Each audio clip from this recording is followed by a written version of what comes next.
This is Berry TV, where the truth is always in the headline. We'll take you around the world in 5 minutes, so let's get into today's top stories. The 2026 Iran war has just entered its most dangerous chapter. For the first time since the naval blockade began, the U.S. Navy has opened fire on an Iranian container ship. The guided missile destroyer USS Spruance just blew a hole in the engine room of the MV Tauska after a tense 6-hour standoff in the Arabian Sea. In the next few minutes, we are breaking down the exclusive footage, the sudden cancellation of the Islamabad peace talks, and why your energy prices are about to go through the roof. Just hours ago, the MV Tauska, a 900-foot-long container ship, attempted to run the blockade. It ignored repeated warnings. It ignored orders to turn back. Finally, President Trump gave the order to stop them in their tracks. The Spruance used its 5-inch Mk-45 gun to disable the ship's engines before the 31st Marine Expeditionary Unit took full custody of the vessel. Iran has already responded, calling this armed piracy, and shutting down the Strait of Hormuz completely. The Tauska was already under U.S. Treasury sanctions for illegal activity. But by taking it out in the Arabian Sea, the U.S. is sending a message to every shipping company on the planet. The blockade is absolute. We've seen 25 ships turned around since April 13th, but this is the first time the guns have actually been fired. The result? Oil prices have jumped 7%, and the much-anticipated second round of peace talks in Pakistan is officially dead. Iran is now threatening to close the Red Sea, which would effectively cut off the Suez Canal. A split screen of President Trump's Truth Social post and an IRGC military spokesperson. The world is now on a knife's edge.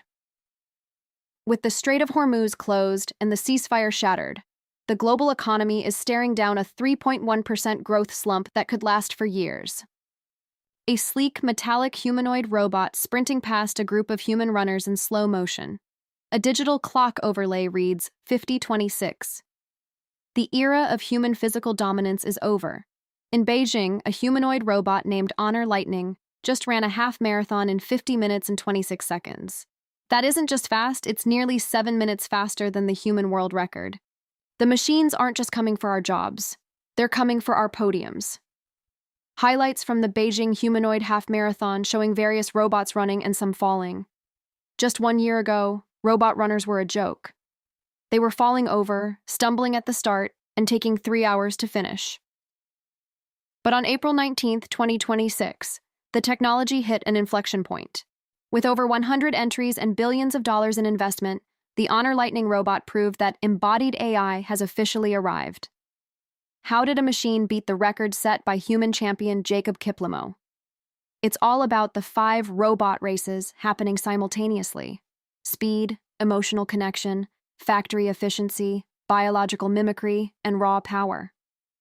New vision language action models allow these bots to navigate human spaces with zero assistance. We're now seeing robots that sweat through internal liquid channels to stay cool and tactile sensors that let them feel like a real human hand. China alone pumped 73 billion yuan into this tech last year. Spectators in Beijing are both enthusiastic. While these bots can save us from dangerous jobs like firefighting, they are also moving closer to replacing human labor in daily life. It's 250 feet tall, covered in gold, and it's about to change the face of Washington, D.C. forever. The Arc de Trump has just been approved by federal planners, but a group of veterans is taking the president to court to stop it. Is this a majestic new gateway for the nation's capital, or an architectural disaster? President Trump wants a lasting imprint for America's 250th anniversary.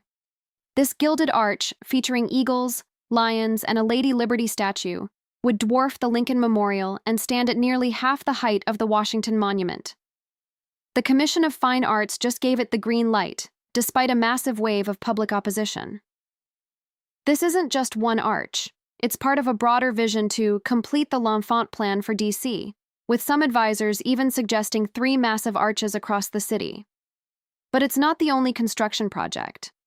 A federal appeals court just cleared the way for a $400 million ballroom at the White House, a project that involved tearing down the East Wing to build what some call a massive underground military complex.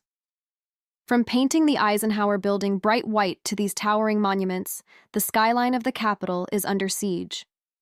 Critics say this project will destroy the sightline to Arlington National Cemetery, turning a solemn transition into a gilded spectacle. But supporters argue that Washington is the only major Western capital without such a gateway. Nigeria is waking up in the dark today as the national power grid suffers a major collapse. But while the lights are out, the political heat is rising. Former Kano Governor Ibrahim Shekarau has just dealt a massive blow to the PDP, defecting to the APC in a move. It's been a chaotic 24 hours in West Africa. From force majeure on the power grid to warnings of counterfeit toothpaste and high-stakes cocaine busts, we've got the full report on what's happening on the ground in Nigeria. Plus, we're celebrating a historic milestone for a new female pilot in the Customs Service. The Transmission Company of Nigeria says a tower collapse has crippled the supply to Kano, Jos, and Ikeja. This comes as former VP Atiku Abubakar slams President Tinubu's reforms as organized hardship, pointing to a massive N68.32 trillion budget and a 15% inflation rate. But the APC is striking back where it hurts: politics.